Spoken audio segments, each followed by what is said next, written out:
Last lecture में हमने discuss किया था गिलीलियन ट्रांसफॉर्मेशन, और हमने ये भी कहा था कि Galilean transformation is only valid for very low speed.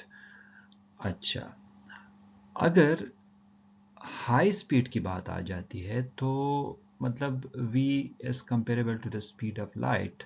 अगर एक ऑब्जेक्ट मूव कर रहा है तो फिर गिलीलियन ट्रांसफॉर्मेशन वैलिड नहीं होता। तो इसके लिए एक ऑल ट्रांसफॉर्मेशन, मतलब ये जो कोऑर्डिनेट्स है, एक कोऑर्डिनेट के जो कोऑर्डिनेट्स है, सॉरी, एक फ्रेम के जो कोऑर्डिनेट्स है वो दूसरे में कैसे ट्रांसफॉर्म हो सकते हैं। तो इसी वजह से हम यहाँ पे लॉरेंट ट्रांसफॉर्मेशन ले लेते हैं। लॉरेंट ने ये ट्रांसफॉर्मेशन कैलकुलेट किए थे, और उसके मुताबिक ये जो ट्रांसफॉर्मेशन होती है इसमें टाइम का जो पार्ट है, टाइम में डायलेशन आ जाती है। टाइम प्रॉपर टाइम नहीं रहता, वो टाइम डायलेशन वाला पार्ट हम कंसिडर कर लेंगे। देखिए, पहले जब हमने गैलीलियन ट्रांसफॉर्मेशन लिया था, एक ऑब्जर्वर, एक फ्रेम एस है, एक फ्रेम एस प्राइम है, और ये जो एस प्राइम फ्रेम है ये वी वेलोसिटी के साथ मूव कर रहा है, ठीक है, और यहाँ पे कोई इवेंट हो रहा है। तो देखिए, ये गैलीलियन ट्रांसफॉर्मेशन ये तो हमने पहले भी कहा था कि यहाँ से हमने जो निकाला था x is equal to x prime plus we t, और x प्राइम को हमने निकाल लिया था x prime which is equal to x minus we t, y prime is equal to y, z prime is equal to z, and t prime which is equal to t। t prime मतलब ये इसी frame का time है, और t जो है ये इसी फ्रेम का टाइम है, और दोनों का जो टाइम है वो सेम रहेगा, ठीक है। ये only an a Galilean transformation. लेकिन लॉरेंट ट्रांसफॉर्मेशन में क्या होगा ये अब हम आगे देखेंगे।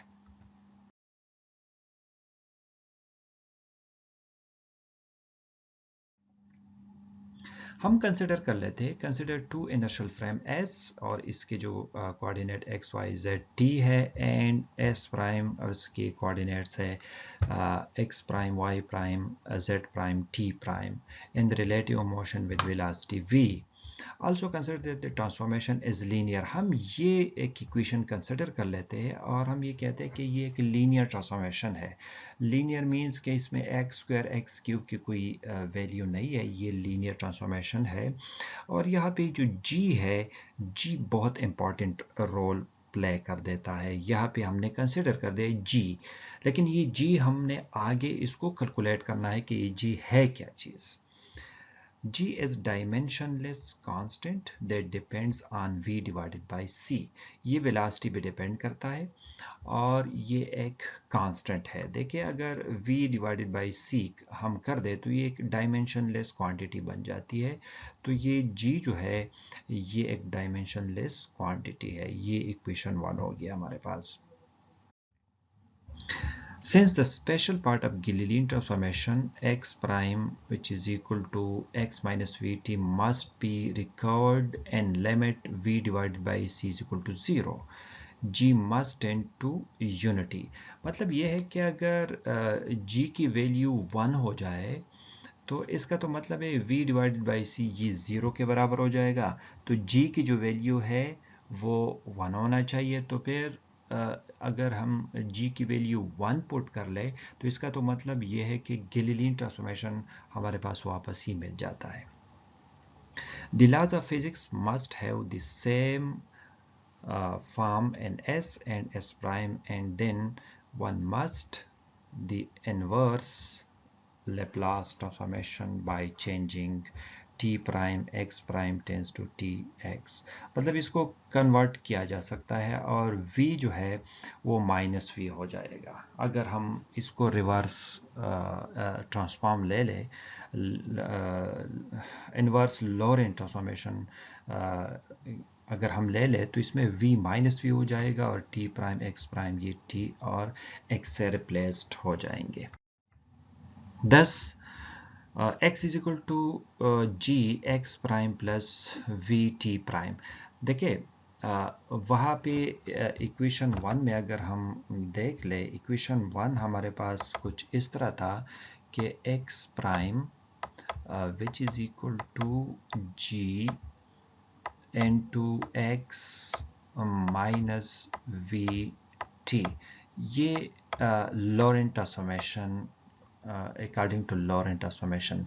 लेकिन हमने ये लास्ट पेज में ये बात की है कि इन्वर्स लेप्लास ट्रांसफॉर्म अगर हमने लेना है तो x प्राइम को रिप्लेस करना है x से, x को x प्राइम से, v को माइनस v से, कि ये अपोजिट चला जाएगा, और t को t प्राइम से, तो वही एक और इक्वेशन बन जाएगा inverse Laplace transformation x is equal to g x prime plus we T prime, और इसको हम इक्वेशन 2 कहते हैं।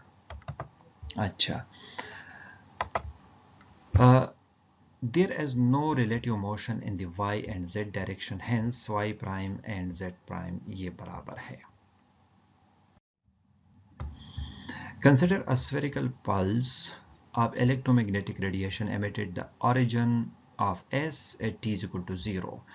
It is received at a point on the x-axis and during its propagation x is equal to ct. देखिए, एक spherical pulse अगर हमारे पास आ जाता है s is equal to zero, time t is equal to zero origin में, तो x axis पे propagate करता है, तो इसका तो मतलब है according to x s prime x is equal to c t होना चाहिए, मतलब जो s is equal to v t है, लेकिन यहाँ पे इलेक्ट्रोमैग्नेटिक रेडिएशन है तो v को हमने रिप्लेस कर दिया c से, तो x is equal to c t, ये इक्वेशन 3 है। The same law must be true in s prime, ये जो लॉ है, जिस तरह ये s is equal to v T ये लॉ है, ये must be true for frame s prime which is moving with very high speed. So x prime which is equal to c t prime, so x prime which is equal to c t prime, this is equation number 3 and this is equation number 4. तो ये जो ये s frame में है, ये s prime frame में है, दोनों लॉ मतलब सेम होना चाहिए। लेकिन ये x प्राइम में तो इसकी कोऑर्डिनेट x है और टाइम इसका t है, तो यहाँ पे x और t है। s प्राइम के जो फ्रेम है इसकी कोऑर्डिनेट x प्राइम है और t जो है वो t प्राइम है, बाकी लॉ जो है वो बिल्कुल सेम है। Equation 1 implies that put the value of x prime and x in equation 1. ये जो इक्वेशन 1 था इसमें x प्राइम और x की वैल्यू पुट कर ले। x प्राइम की वैल्यू जो है वो सी टी प्राइम है और x की जो वैल्यू है वो सी टी है, तो c T prime which is equal to ji C t minus we t. यहाँ से हम निकाल लेंगे टी की वैल्यू। इस इक्वेशन में से अगर आप लोग निकाल ले टी प्राइम, तो टी प्राइम बहुत इजीली आप लोग निकाल सकते हैं। सी को इस साइड पे ले आए तो दोनों ये c t minus we t है, तो दोनों के नीचे अगर आप इसको लगा दे तो सी सी एक इस टर्म से कैंसिल आउट हो जाएगा और इधर v डिवाइडेड बाई सी हो जाएगा, तो T prime which is equal to g t minus v divided by c t, और ये इक्वेशन 5 है। सिमिलरली इक्वेशन 2 एम्प्लाइज, इक्वेशन 2 भी जो हमने इनवर्स जो हमने लिखा था इनवर्स लेप्लास ट्रांसफॉर्मेशन, इक्वेशन 2 में अगर आप लोग पुट कर ले वही वैल्यूज, तो फिर क्या होगा, फिर हमारे पास C T which is equal to ji C T prime plus we T prime, तो यहाँ से t प्राइम कॉमन ले ले, C T which is equal to ji C plus we T prime, this is equation number 6। Putting the value of t prime in equation number 6, ठीक है। t prime की value जो हमने equation 5 में calculate की थी वही वैल्यू इक्वेशन 6 में पुट करना है, ठीक है। तो वही इक्वेशन 6 है, तो c T which is equal to ji C plus v, और t प्राइम इक्वेशन 5 से जो हमने निकाला था वो इधर पुट कर लेंगे। आफ्टर सम मैथमेटिकल कैलकुलेशन, सम मैथमेटिकल स्टेप्स, अगर हम कर ले तो ये g बाहर आ जाएगा, g स्क्वायर हो जाएगा, और यहाँ से अगर c भी कॉमन ले सकते हैं तो हमारे पास c प्लस v और c माइनस v, और t भी कॉमन हो गया इधर। हेयर अगर आप लोग देख लें और g इस g स्क्वायर इस इक्वेशन में से अगर आप लोग कैलकुलेट कर लें, क्योंकि t और t कैंसिल आउट हो जाएगा और ये c स्क्वायर हो जाएगा, तो इसका मतलब है g square which is equal to c square divided by c plus v, c minus v. और यहाँ से अगर ये c स्क्वायर नीचे आप लोग ले जाए तो, लेकिन यहाँ पे मैंने ये कैलकुलेट कर दिया, अगर आप लोग यहाँ पे देख ले G square C square minus we square, तो क्योंकि ये अगर a plus B A minus B वाला फार्मूला लगेगा तो C square minus we square हो जाएगा, तो इधर मैंने लिखा है C square minus we square, और फिर ये सी स्क्वायर नीचे आप लोग ले आए तो ये C square divided by C square बन जाएगा, और ये C square V square divided by C square, तो सी स्क्वायर और सी स्क्वायर कैंसिल आउट हो जाएगा, 1 बच जाएगा। इसका मतलब है G is equal to 1 divided by 1 minus we square divided by C square under root. और ये बेसिकली क्या चीज़ है? This is basically a gamma function. तो it means that g is nothing but this is actually a gamma function. So g which is equal to gamma. तो g हमने approximately गेमा के calculate कर दिया। तो अब हम वापस जाएंगे इक्वेशन 1 और 2 की तरफ। इक्वेशन 1 में g की वैल्यू हम गेमा पुट कर लेंगे, तो x prime which is equal to gamma x minus we t, and x अगर हम कैलकुलेट करें इनवर्स लाप्लास ट्रांसफॉर्म लगा ले तो sorry Laurent transformation, Laplace transform, sorry Laplace transform नहीं है, लॉरेंट्स इनवर्स ट्रांसफॉर्मेशन है। तो x is equal to gamma x prime plus we T prime, equation 1 और मे बी इक्वेशन 2 हमको इस तरह, मतलब असल में g की वैल्यू फाइंड करनी थी, और g असल में है क्या था, क्या चीज़ है, वो गेमा फैक्टर है जो हम जानते हैं गेमा फैक्टर को।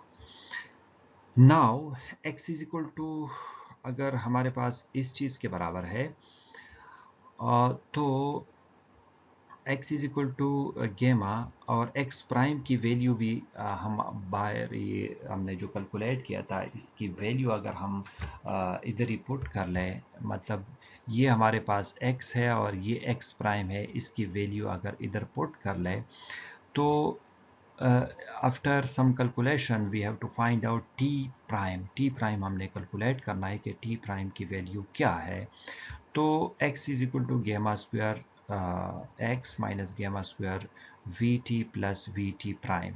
ठीक है, तो ये पूरे स्टेप्स आप लोगों ने देख, यहाँ से अगर आप टी प्राइम कैलकुलेट कर ले तो टी प्राइम ये आ जाएगा। फिर थोड़ा सा मैथमेटिकल कामन शामन लेके T prime x divided by गेमा वी 1 माइनस गेमा square plus gamma T, equation 7 हो गया। यहाँ से ये जो 1 माइनस गेमा स्क्वायर है इसको आप लोग थोड़ा सा देखें कि ये है क्या चीज़।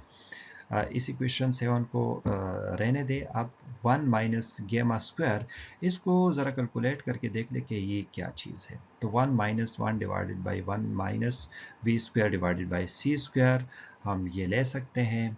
फिर हमने इसका अगर एलसीएम ले ले 1 minus we square divided by C square minus 1, और थोड़े से आगे कैलकुलेट करके देखें तो 1 minus we square divided by gamma square which is equal to this thing.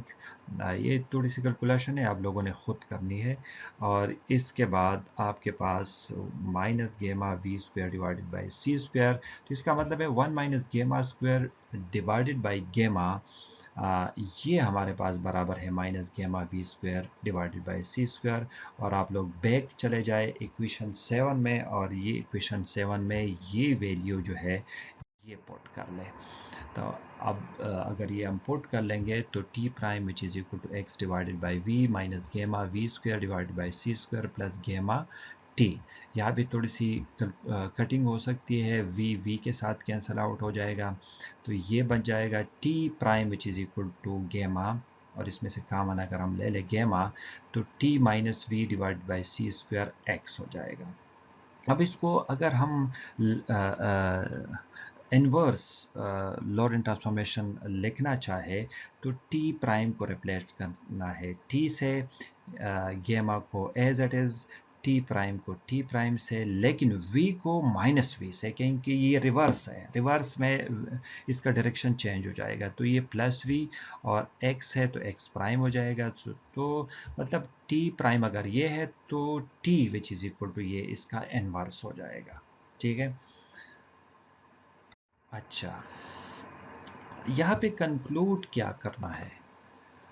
Conclusion ये है कि we conclude from this lecture that if there occur an event, then if we know the coordinates in one inertial frame, then we can find out the coordinates of this event in other frame of reference.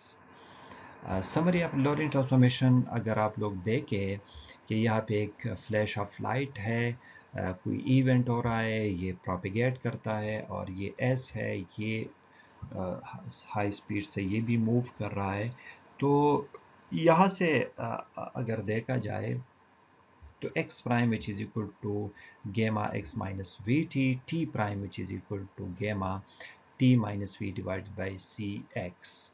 तो ये जो है ये अगर आप लोग इसको गौर से देख लें, अगर v जो है ये बहुत कम है, मतलब तो फिर ये जो लॉरेंट ट्रांसफॉर्मेशन है ये कन्वर्ट हो जाता है गिलीलियन ट्रांसफॉर्मेशन में। कैसे? If V is very very less than C, तो it means that gamma is equal to one. अगर गेमा वन हो गया तो इधर x, इसको ज़रा देख ले, तो ये x prime which is equal to x minus we t हो जाएगा। लेकिन अगर टाइम को ज़रा देख ले, टाइम पार्ट अगर आप लोग देख ले कि v is very very less then c, तो इसका मतलब है ये टर्म जो है ये ज़ीरो हो जाएगा। ठीक है, गेमा इज इक्वल टू वन हो जाएगा, तो इसका मतलब है t prime which is equal to t. फिर टी प्राइम टी के बराबर हो जाएगा, वो वही गिलीलियन ट्रांसफॉर्मेशन की तरफ हम जा सकेंगे। It means that the Laurent transformation converts to Galilean transformation. V is very very less than C.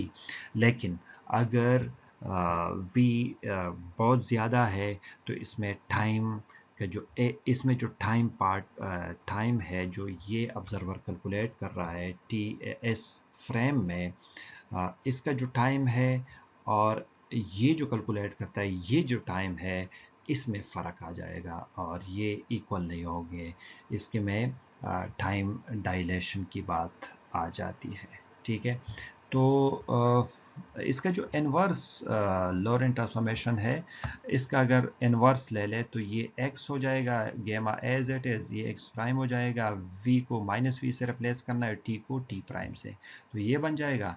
इसका इन्वर्स लॉरेंट ट्रांसफॉर्मेशन अगर ले ले तो t हो जाएगा, ये गेमा, ये t प्राइम हो जाएगा, ये plus v divided by C square हो जाएगा, और ये x प्राइम हो जाएगा। तो ये बहुत सिंपल, आप लोग इसको इस तरह कैलकुलेट कर सकते हैं। सिमिलरली लॉरेंट वेलोसिटी ट्रांसफॉर्मेशन भी हो सकता है। वो कैसे है? Suppose a particle is moving with the velocity ux prime with respect to inertial frame s prime, that itself is moving with velocity v with respect to stationary frame s. What is the velocity of particle in frame s prime? इसकी velocity क्या होगी?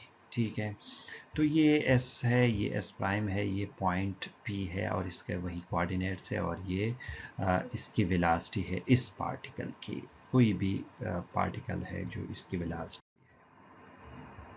As we know that x is equal to Lorentz transformation से हमें पता है कि gamma x prime plus we T prime और t हमारे पास इस चीज़ के बराबर है। यहाँ से ux हमारे पास बराबर है dx divided by dt। This is the velocity of a particle in stationary frame s। ये स्टेशनरी फ्रेम s की वेलोसिटी जो कैलकुलेट करता है उस इवेंट की, वो है। Here from equation 1, x is a function of t prime, where from equation 2, t is a function of t prime. So we must apply the chain rule. यहाँ पे chain rule ये बहुत important है, chain rule यहाँ पे लगेगा. कैसे? ux dx divided by dt prime which is equal to dt. तो इसको अगर आप लोग देख ले ये dx divided by dt, तो इसको dt divided by dt लिख सकते हैं, क्योंकि ये चेन रूल ये ख़त्म हो जाएगा. अगर ये ख़त्म हो जाएगा तो dx डिवाइडेड बाई dt आ जाएगा. फिर ये जो हमने dx डिवाइडेड बाई dt इसको हम इस तरह लिखेंगे और t को हम इस तरह लिख सकते हैं. तो dx prime divided by dt prime और d डिवाइडेड बाई dt ये t 1 हो जाएगा और ये वहाँ पे v आ जाएगा. सिमिलरली इसको भी अंदर मल्टीप्लाई कर ले तो 1 plus v dx prime divided by dt plus c square, क्योंकि dx prime divided by dt prime ux prime के बराबर है. तो ux आपके पास ux prime plus v 1 plus v ux prime divided by c square, which gives us the velocity of a particle in frame S, knowing ux prime and v. ठीक है, तो ये आपके पास एक वेलासिटी ux जो s frame में है ये आप लोगों ने कैलकुलेट कर दिया. अब ये एक एग्जांपल है, ये आप लोगों ने खुद देखना है, क्योंकि आपको पता है कि किस तरह इसको हम कैलकुलेट कर सकते हैं. एक स्पेसशिप है, ये मूव कर रहा है, एक एस फ्रेम में है और एक एस प्राइम फ्रेम में है. ये एक इससे एक मिसाइल जो है वो निकलता है एक स्पेसशिप से, और इसकी अपनी जो वेलोसिटी है वो ये है और इसकी जो वेलोसिटी है वो v है. तो फिर अकॉर्डिंग टू दिस ये हम किस तरह कैलकुलेट कर सकेंगे, ये आप लोगों ने देखना है. बिल्कुल वही फार्मूला लोरेंट वेलोसिटी फार्म कर लेंगे और ये ux आप लोग फाइंड कर सकते हैं. फिर एक और एग्जांपल है, इसमें spaceship leaves earth and travels with the velocity of this. ये भी एक है, इसको भी आप लोग देख सकते हैं. ये दो एग्जांपल्स है, ये आप लोगों ने खुद देखना है और इसकी कैलकुलेशन भी हो गई है. ए और बी पार्ट इसमें कैलकुलेट की गई है. इसमें इस बी पार्ट में ये मिसाइल जो है ये इस डायरेक्शन में मूव कर रहा है और ए में इस डायरेक्शन में से निकलता है. ये अर्थ की तरफ आता है, तो ये माइनस एक डायरेक्शन होती है, उस डायरेक्शन से फिर आप लोग इसको नेगेटिव डायरेक्शन दे सकते हैं. बाकी वही चीज़ है.